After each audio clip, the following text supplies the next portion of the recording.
Narito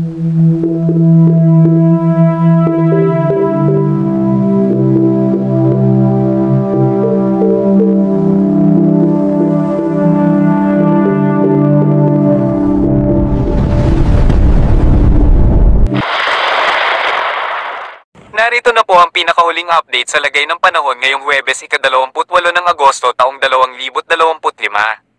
Ang low pressure area na minomonitor natin sa silangang bahagi ng ating bansa ay nakatawid na sa kanlurang bahagi ng Luzon at huling namataan sa 230 kilometro kanluran ng Iba, Zambales.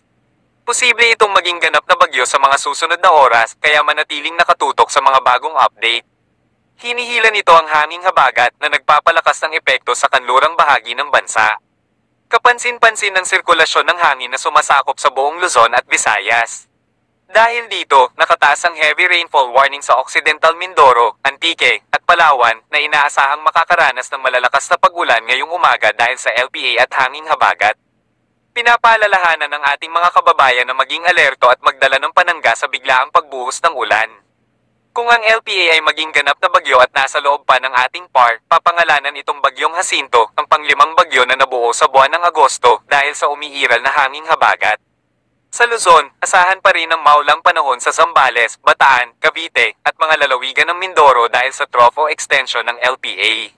Sa tanghali, tataas din ang pag-ulan sa Marinduque, Romblon, Masbate, Albay, at Sorsogon, at magkakaroon ng thunderstorms lalo na sa hapon at gabi.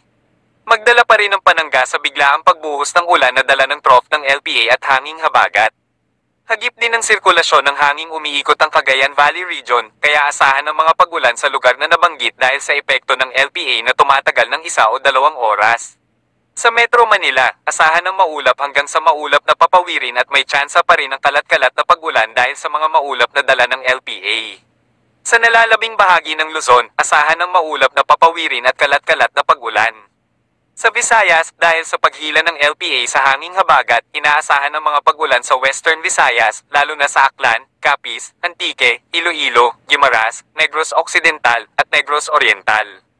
Maging alerto sa malalakas na pag-ulan na maaaring maranasan na posibleng magdulot ng pagbaha sa mga mababang lugar at pagguho ng lupa sa mabundok na lugar dulot ng paglakas ng hanging habagat na hinihila ng LPA na nasa kalupaan ng Luzon.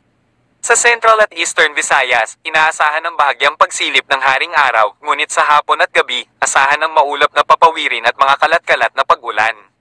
Maging alerto sa mga posibleng pagbaha at pagguho ng lupa. Dahil sa paglakas ng hanging habagat, ang kanlurang Visayas ay posible ring makaranas ng paglakas ng hangin, kaya manatiling alerto. Sa Mindanao, dahil sa bahagyang pagtaas ng hanging habagat na hinihila ng LPA, maaaring makaranas tayo ng improved weather ngayong umaga.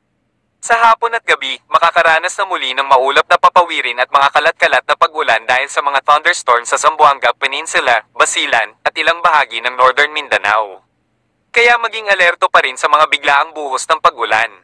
Sa Palawan, dahil sa epekto ng hanging habagat, asahan ng maulang panahon sa mga lugar ng Taytay, San Vicente, Rojas, Aborlan, Nara, Quezon, Rizal, Brooks Point, Bataraza, at Balabac. Posible ring makaranas ng bahagyang paglakas ng hangin dahil sa epekto ng paglakas ng hanging habagat, kaya maging alerto sa mga posibleng pagbaha at pagguho ng lupa, lalo na sa mga mababang lugar at sa mabundok na lugar.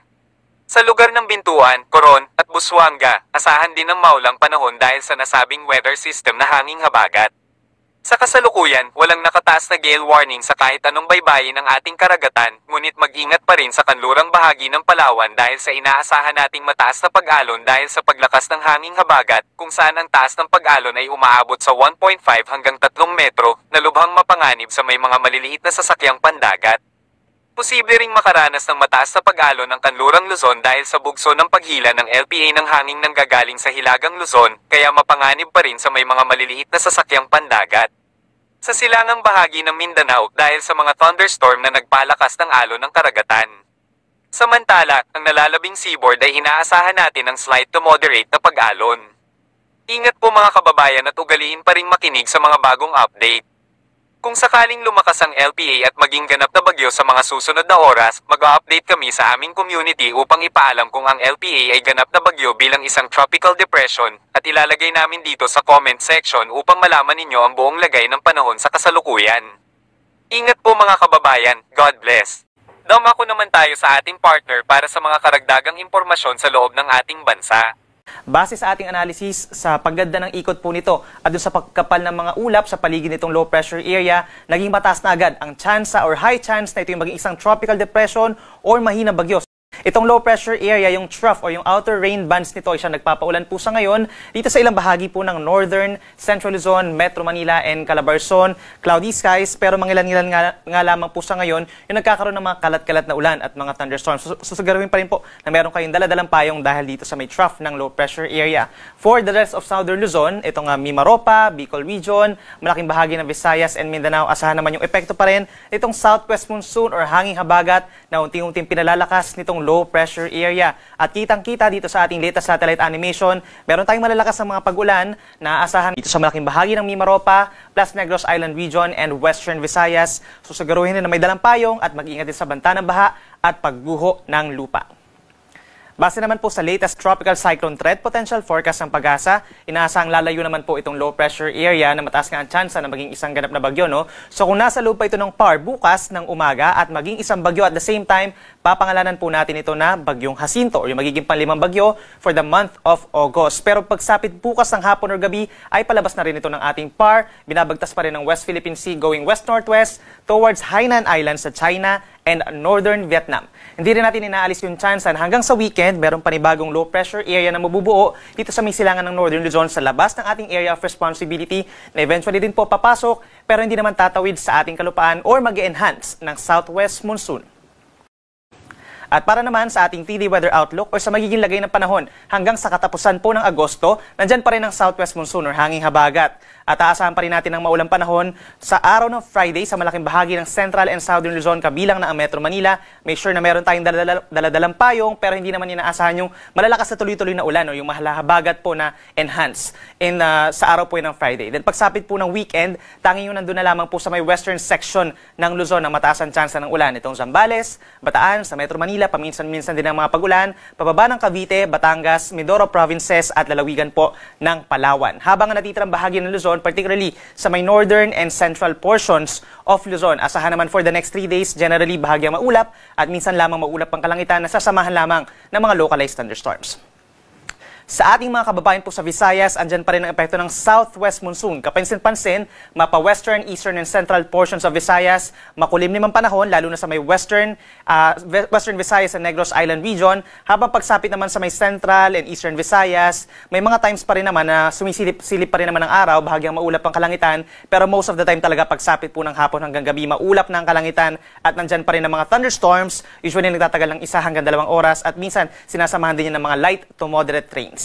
At para sa ating mga kababayan po sa Mindanao, pagsapit po ng Friday, yung Zamboanga Peninsula po ang magiging maulap ang kalangitan, no? At sasamahan pa rin yan ng mga kalat-kalat na ulan, dulot yan ng hanging habagat. Ang natitirang bahagi ng Mindanao, pagsapit po ng Friday, bubuti pa rin ang panahon, yun nga lang po mainit sa tanghali at sasamahan pa rin ng mga isolated thunderstorms sa hapon. Then pagsapit po ng weekend, malaking bahagi ng Mindanao ang magkakaroon muli ng epekto ng southwest monsoon, no? Bababa po yung southwest monsoon, so maraming lugar kagaya ng Zamboanga Peninsula, Basilan and Tawi-Tawi, Northern Mindanao, Caraga Region, hanggang dito sa may Davao Region po, malaking bahagi nito magkakaroon ng maulap na kalangitan over the weekend. Make sure na meron dalang payong or anumang pananggalang sa ulan, no? Lalo na kung mamamasyal po tayo over this weekend at mag-ingat din sa banta ng baha at pagguho ng lupa. At lagi makapag-coordinate sa inyong mga local government units. Ang ating pong sunset ay 6:11 ng gabi at ang sunrise 5:44 ng umaga.